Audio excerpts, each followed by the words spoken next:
Hey everyone, thanks so much for joining me today for a conversation about some timeless beauties in my collection. I pulled 10 for you. I am surprised at how challenging and difficult it was to narrow down the selection, and I'll explain why in just a minute. But in a recent video, and I hope that I got the right fragrance in this lineup that I talked about in that video, I shared that one of these is to me a timeless classic, a beauty. Like the way that it is composed, the notes that it features, the feeling that it gives felt very timeless to me. And I asked, would you like to see a Timeless Beauties video? And a lot of you said yes in the comments. So here we are. I'll start off with the fragrance that I did talk about, but I first want to say that part of the challenge with this is, what does the word timeless really mean? To me, it means it transcends trends and it can't really be pinpointed to any particular sort of decade in time. Now, in fairness, I want to think about just the most recent decades that at least I've been alive in. So from the 70s to here, that these fragrances, I can't say is like a 70s vibe, an 80s, a 90s, early 2000s, 2010 to 2020 or more recently. And I think you can do that with other scent profiles. For example, gourmands have had an explosion here recently, and we can look back at maybe the past 3 or 4 years and perhaps another 3 or 4 years and say that was the era where gourmands were really loved. We can think about the fact that aquatic fragrances really became popular in the 90s, the fact that maybe chypre fragrances or patchouli heavy fragrances were really in maybe even in the 60s, but I wasn't around then, but the 70s into the early 80s, big florals, late 80s into the 90s, that kind of thing. So none of these fragrances in my mind can be pinpointed to a specific place in time. And they all also have a certain je ne sais quoi, a certain elegance, a certain classiness about them that I think can be pulled off by a variety of age groups in a variety of situations. What I wasn't trying to go for in this video is iconic fragrances, those fragrances that made their mark in time or shifted the industry in some way, like your Shalimars, your Black Orchids, your Chanel number fives. We're not going to talk about those today because I feel like that is a completely different category of fragrance. And some of those are dated or vintage smelling, and you can pinpoint their time in history, if you will. So I hope that makes sense, the difference between iconic and timeless. The first fragrance and the one that I believe was the inspiration for this video is Donna from Trussardi. One of the classiest, most quintessentially lovely, feminine, beautiful fragrances that I think works well on a lot of different people. This is primarily a floral and citrus fragrance. Some of the primary sort of accords or experiences, scent experiences in this fragrance are first and foremost a delicate, gentle, caressing citrus, if that's such a thing. Sometimes when people think about citrus, they think about home cleaning products or they think about something that smells astringent or maybe even bitter, depending on the kind of citrus or something that is just too much, like it's too sharp for them. The citrus is so beautiful here, accompanied by some sweetness and delicateness from fruity notes. There's a yuzu note, which is an interesting addition, lovely vanilla, and some woodiness in the base. Honestly, I think that if this was a Chanel fragrance, and it could be, it doesn't have Chanel DNA, but it has kind of like a Chanel elegance to it. They could probably charge a lot for this fragrance. Right now, it's sitting out well, I don't know what this came out on retail for, but I got it on the gray market, and it's sitting out there for a very reasonable price for the whole bottle. I do like the elegance and structured nature of the bottle with the almost like a helmet, a little helmet on it. Very, very lovely with the Trussardi symbol on it, coat of arms, I guess it's called. But this is quintessentially beautiful. I feel like it is great across age groups. I could see teenagers feeling absolutely gorgeous in this, all the way to our seniors wearing this and believing that it smells great and beautiful and fresh and pretty and distinguished, a very distinguished kind of floral, fruity citrus with some woodiness in the base. Really fantastic. I promise I made an effort not to make this an all floral video. There are a few florals in the lineup, including the next one. And I do think certain florals transcend time and would be seen as beautiful across the decades, if you will. And I know we have some non-tuberose fans. I'm sorry for them because one of the prettiest, most timeless fragrances I've smelled is from Gritti, and this is Adele or Adele. And it features tuberose. It really does. It's a soft, lovely, very feminine tuberose, has some creaminess to it. There's an osmanthus note that adds a sort of bit of like an apricot powderiness to this. This is like a Sunday service fragrance where you know you are going to be in your feminine energy, in your beautiful dress, and you want to feel ladylike and demure, but sit in your power and your energy in the pew with your beautiful dress on for the service. Adele, and it has a little bit of woodiness to give it some oomph in the base. For me, this is not an overpowering fragrance. I have tuberoses that will just, you'll wear, they'll wear you. The fragrance will wear you instead of you wearing it. This one I think plays nice. This is a friendly, polite player. It's got the white gloves on, if you know what I mean. It knows how to use the table service and to use from the outside in terms of the cutlery. It understands which glass to use for what kind of drink, when to put the fork down, how to place the cutlery on your plate, where to put the napkins, the whole bit. Very, very well mannered, beautiful, elegant tuberose. For my iris lovers, and this one can be a little bit pricey, but boy, is this beautiful. One of the prettiest irises, most easily wearable irises in my collection. This is from Veronique Gabai Le Point G. So this is intended to smell like a woman's skin in particular, and this is a little bit risque. The perfumer intended it to smell like in between a woman's bosom. Interesting little bit there. I don't know that it smells like that to me, but I can understand if you sprayed an iris fragrance in that location, how it might give you that kind of smell. For me, this is a very sort of waxy iris in all the best ways possible and a like sumptuous, soft, buttery, almost like musk. Ooh, it is just divine. Absolutely divine. This is Iris in all of its glory, untethered by other complicated notes, unbothered by the rest of the composition trying to be something else. This is glorious Iris, with the musk being like a supporting player to it so that it can shine. One of the most well-mannered fragrances I've ever smelled, and it's just a perfect composition on your skin. You have to try on skin. If you get a decant of this, make sure you spray on and let it sit on clean skin. Let this be the shining star. If you're an iris lover, I doubt you will be disappointed in this. La Pointe G, glorious creation. I could see this being like a mesmerizing skin scent across many, many decades. This next one is for me the exemplar of matronly, motherly energy, or maybe matriarchal energy. Maybe not necessarily a mom, but oof, it's not the one you're thinking. I know what you're thinking. I do have that one in this lineup, but that's not the one that I'm going to talk about next. This is Sophenade from Parfums de Marly. It is just timeless in its combination of orange blossom and vanilla. For me, or like those are the primary notes. Those are the stars of the show. There are some other accompanying fruity notes and floral notes, but those two play well together in this fragrance to represent beautiful, grown up, fully matured feminine energy. It's so soft and voluptuous, a very sort of full, robust scent without being overwhelming, cloying, imposing, obnoxious. I have one in here that's could feel obnoxious if you overspray and kind of falls in the same category. This has such a glorious, pretty energy to it. It has a very velvety texture, an elegant nuance. I think it is perfect for date night or family affairs in the evening where you want to present your matronly self to the family, come in smelling good and show them that you know how to pick that perfect fragrance. Sophenade would be that one. Beautiful. I wasn't sure if I thought the next one is timeless or not, but we locked eyes when I was scanning the shelves, thinking about what I was going to put in this lineup. And this one was like, you know, you're not going to leave me out of this lineup. You better not play me. I was like, I think you're right. So maybe it's not quite timeless, but we're going to give this one a little bit of credit for being nearly timeless. This is Miss Dior and oops, excuse me. There you go. Boop. This is Miss Dior, the 2024 version. You know, I don't have the older versions and can't speak to that, but the primary players here are strawberry, some other fruity notes, perhaps a little bit of a floral note, and definitely patchouli. So for those of you that are not into patchouli, this is a skip for you. For those of you that understand the powerful nature of patchouli and how it can really boost a fragrance, not only in terms of projection and longevity, but in terms of the appeal factor in the crowd, this is a glorious one. It just works so well. It's a delicate fruitiness. The strawberry here, you know, strawberry in a fragrance for me can be difficult because there's so many different kinds of ways that strawberry can show up. It can be deep and syrupy, or it can be green, or it can be like just freshly picked, but not totally matured yet.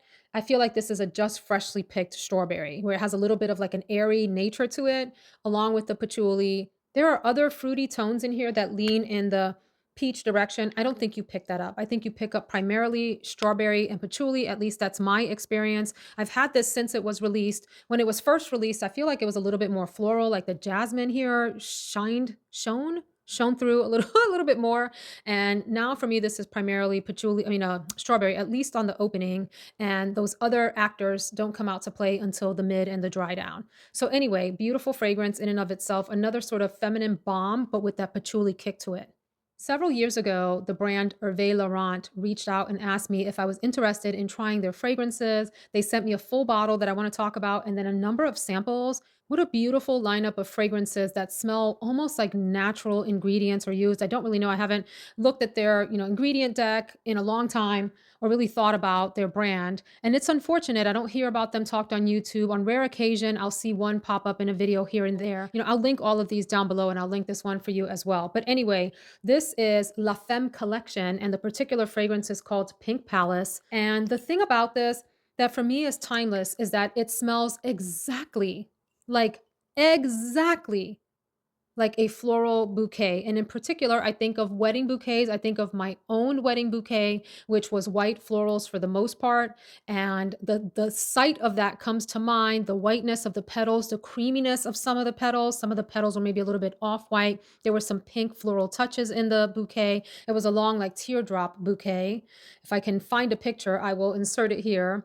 But this reminds me so much of what that bouquet smelled like right as I picked it up and headed out for the actual venue of the event. It has a delicate greenness to it as well, a really soft, subtle green backing like you would have in a floral shop. Like if you walk into a flower shop that has a lot of floral arrangements, first and foremost, you're hit by the floral smell. And usually it's a white floral smell because that's what's predominant in floral shops. And then if you stick around long enough, you can pick up some of the green nuances from like stems and perhaps the water and whatever that the stems are sitting in. There's a little bit of touch of that in the background. Some people would find this to smell like a dewy garden, after the rain, when flowers are freshly bloomed and they are their most fragrant and giving off the beauty of what they are, the beautiful aromas and scents. This is an exquisite composition. I will say when I first got it, I liked it and didn't have as much of an appreciation for it in that moment as I do now. And I will tell you that these fragrances are pricey, but worth it if you like fragrances that smell as real as possible. There's something so pure about the bouquet nature of this. It's like an unadulterated, unbothered Shangri-La version of a bouquet floral. So you have to like that. Beautiful. Some might argue that the one I'm going to talk about is actually not that timeless and you can pinpoint it to a specific point in time.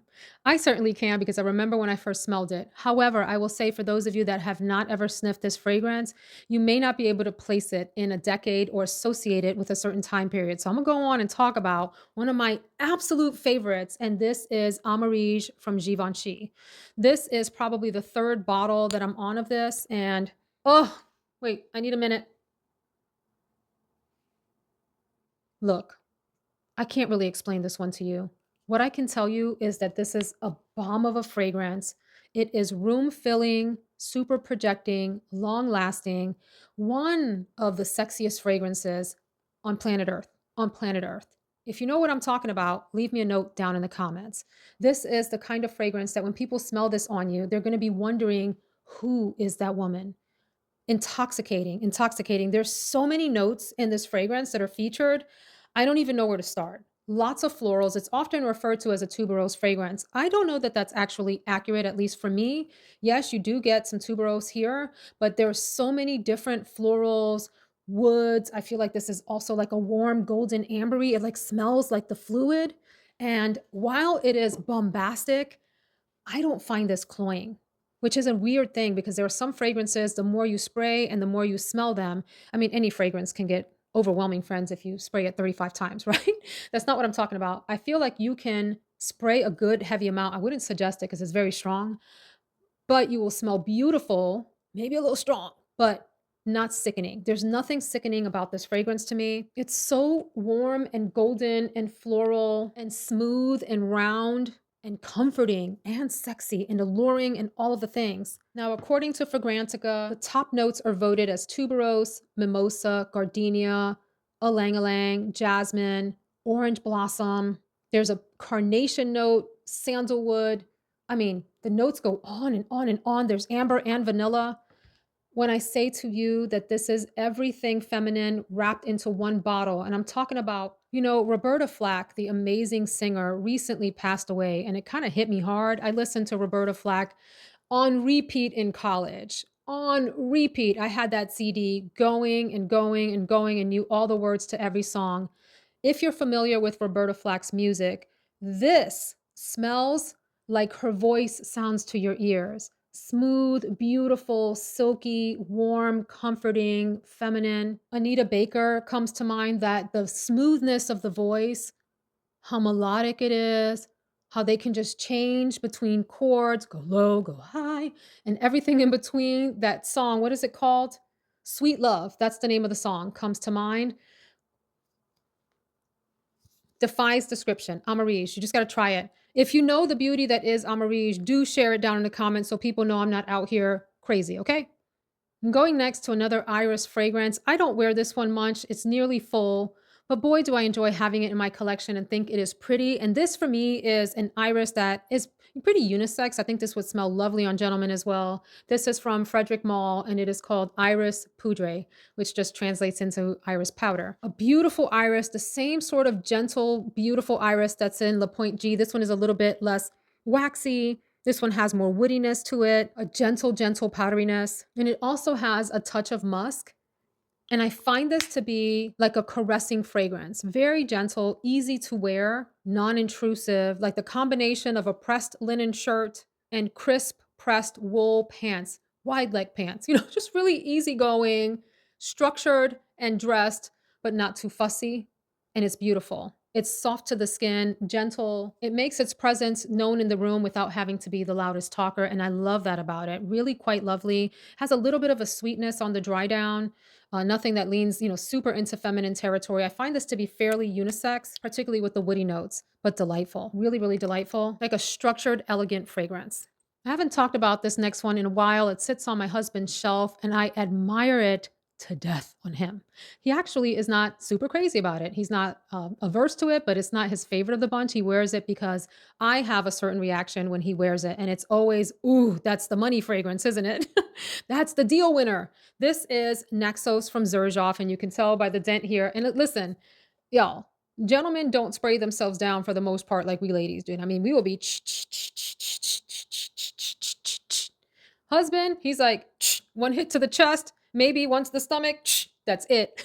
So for this to be that sucked down just from him using it on occasion, a spritz or two at a time says a lot. This is a glorious combination of a very soft, subtle honey, a lovely lavender. It's like the most elevated lavender I think I have smelled in any fragrance so far. A little bit of tobacco and some vanilla. And I feel like those are the primary players that make this the glorious fragrance that it is. The level of powerhouse sophistication in this is beyond.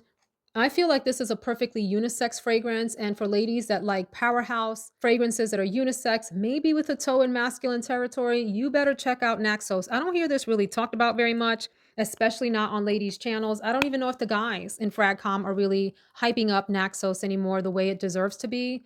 This still remains, to me, one of the most powerhouse, sophisticated, elegant fragrances ever. This owns the room when it walks in. It is so divine. I mean, it gives an air of having your entire life together. And by the way, you're also in charge of life. It's together and you're in charge of a lot. You got a lot going on. Naxos, so beautiful. I mean, maybe some could argue that it's a bit of a more modern smell, but I think that this is timeless, and I can see this being beautiful across men and women and many occasions, and especially special occasions. Beautiful special occasion fragrance. Second to none in its category, like that lavender, vanilla, maybe something else. Beautiful. Speaking of lavender, could we talk about timeless fragrances without talking about Mon Guerlain? Now, some might argue that it's not, and perhaps I don't think so either, but I know that a lot of people think about this as a timeless fragrance that to them represents motherly energy. So remember, I talked about SAFANAD having matronly energy. People think about Mon Guerlain as like a mother's hug in a bottle. There's something really comforting about this. It's lavender and vanilla and a little bit of citrus as well. It's a very comforting combination. I have the EDT, the Eau de Toilette. I would love to know, for those of you that have the Eau de Parfum, how you feel like that smells. And there's also another, is there a sparkling version that was either recently released or I just missed the release altogether that also has a silver cap, but that one looks a little bit more like bedazzled or jeweled or something like that. Anyway, quite a lovely fragrance, very comforting. Yes, indeed. Also has this sort of like clean but cozy vibe, which I like about it. It's one of those easy reach fragrances. I feel like the vanilla here really tempers any of the irritating parts of lavender that some people tend to not like in lavender fragrances. You do have to be in the mood for this to wear it because of the lavender note, my opinion. But when you are, it just sort of hits the spot. Lovely fragrance. So again, just a reminder that I wasn't going for iconic fragrances. I was going for fragrances with a scent that feels to me timeless. Very, very challenging because it's all, of course, as any video is, based on, my own subjective opinion. I would love to hear from you. What do you think is a timeless scent in the comments? And again, let's define timeless as you can't pinpoint it. You cannot pinpoint it to any specific trend or decade in time. It sort of supersedes or transcends all of that. You can't smell it and go, oh, this was a 70s, style of perfume or a 90s fragrance. So anyway, you get the idea. Thanks so much for hanging out with me. I'll see you in the next video. Take care.